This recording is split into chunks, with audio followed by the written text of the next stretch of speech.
രാമുഖം എന്ന നോവൽ കേരളത്തിന്റെ കഴിഞ്ഞ 100 വർഷങ്ങളുടെ വൈകാരിക ചരിത്രം എന്ന നിലയ്ക്ക് എഴുതപ്പെട്ട നോവലാണ്.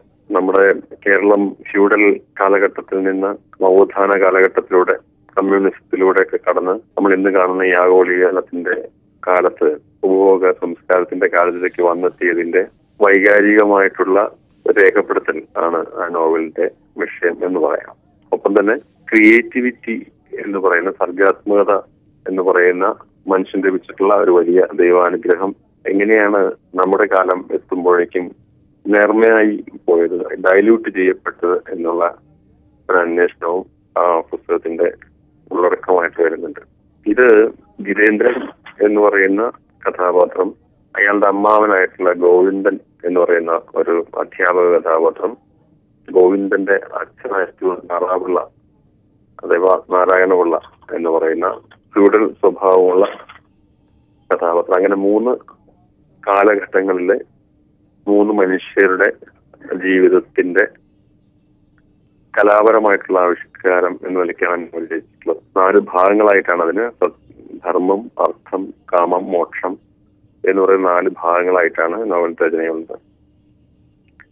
ക്രിയേറ്റിവിറ്റി നമ്മളിപ്പോ പലപ്പോഴും പുതിയ കാലഘട്ടത്തിൽ നമ്മൾ ജീവിച്ചിരിക്കുന്ന കാലഘട്ടത്തിൽ വലിയ ആവിഷ്കാരങ്ങൾ സാധിക്കുന്നില്ല എന്നുള്ളൊരു പരാതി നിരൂപകരുടെ ഭാഗത്തു നിന്നും വായനക്കാരുടെ ഭാഗത്തു നിന്നൊക്കെ ഉണ്ട്. അതിപ്പോ സാഹിത്യത്തിൽ മാത്രമല്ല, കലയില്, സംഗീതത്തില്, ആവിഷ്കാരത്തിന്റെ ഇതര മേഖലകളിലൊക്കെ കാലം നമിക്കുന്ന അല്ലെങ്കിൽ കാലത്തെ അതിജീവിക്കുന്ന, എക്കാലവും നിലനിൽക്കുന്ന ക്ലാസിക് സ്വഭാവമുള്ള ഒരു രചന നമ്മുടെ ഭാഷയിൽ ഉണ്ടാകുന്നില്ല എന്നുള്ളൊരു കുറെ കാലമായിട്ടുള്ളൊരു പുറവിളിയാണ്. കവിതയിലൊക്കെ 4, 5, 8, 10 വരി എഴുതി കവി എന്നുള്ള വലിയ പദവി നേടുന്ന ഒരുപാട് പേരെ നമുക്ക് കാണാം. എഴുത്തച്ഛൻ എഴുതിയതുപോലെ എഴുതണമെന്ന് പറയാല്ല, കുമാരനാശൻ എഴുതിയതുപോലെ എഴുതണമെന്ന് പറയാല്ല. എങ്കിലും കവിതയുടെ ഒരു വലിയ ഫ്രെയിം, വലിയ ജ്വാല, വലിയ വെളിച്ചം അത് അവതരിപ്പിക്കാൻ പറ്റാതെ അങ്ങിങ്ങ് കാണുന്ന ചെറിയ ചെറിയ കൈത്തിരി പോലുള്ള വെളിച്ചങ്ങളെ കവിതയായി തിരിച്ച് അത് എഴുതുകയും കവിയായിട്ട് അറിയപ്പെടുകയും ചെയ്യുന്ന ഒരുപാട് പേര്. അതുപോലെ കഥാകൃത്തുക്കള്, നോവലിസ്റ്റുകള്, സംഗീതജ്ഞർ, ചിത്രകാരന്മാർ, ഇവരിലൊക്കെ നമ്മൾ പഴയ കാലത്ത് ആദരിച്ചതിന് വലിയ ഒരു ജോലി, പ്രയത്നം ആവശ്യമുള്ള, പ്രതിഭാപരമായിട്ടും പ്രയത്നപരമായിട്ടുമുള്ള സൃഷ്ടി നടത്താനുള്ള കപ്പാസിറ്റി ചോർന്നുപോയി എന്നാണ് പൊതുവെയുള്ള ഒരു വിമർശനം നമ്മുടെ കാലഘട്ടം.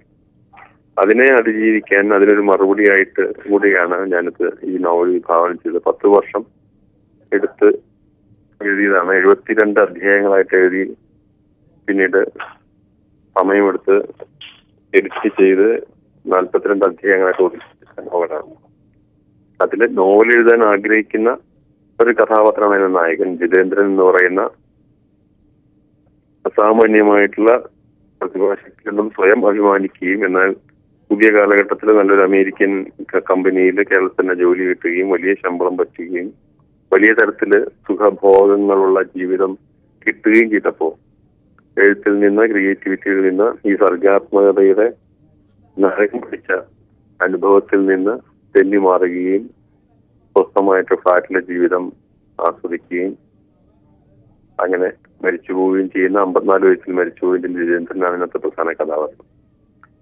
അപ്പൊ പക്ഷെ അത് ക്രിയേറ്റിവിറ്റി എന്ന് പറഞ്ഞ സംഗതി ഒരിക്കലും അവസാനിക്കുകയില്ലെന്നും, മനുഷ്യന് ഭക്ഷണം പോലെയോ വസ്ത്രം പോലെയോ അതിനേക്കാൾ ഉപരിയായിട്ടോ മനുഷ്യന് എല്ലാ കാലത്തും വേണ്ടുന്ന ഒന്നാണ് സംഗീതവും സാഹിത്യവും. അതിന്റെ ക്വാളിറ്റിയും, വെറുതെ സംഗീതവും സാഹിത്യമല്ല, ക്വാളിറ്റിയുള്ള ഗുണപരമായ ഔന്നത്യമുള്ള കല എന്നും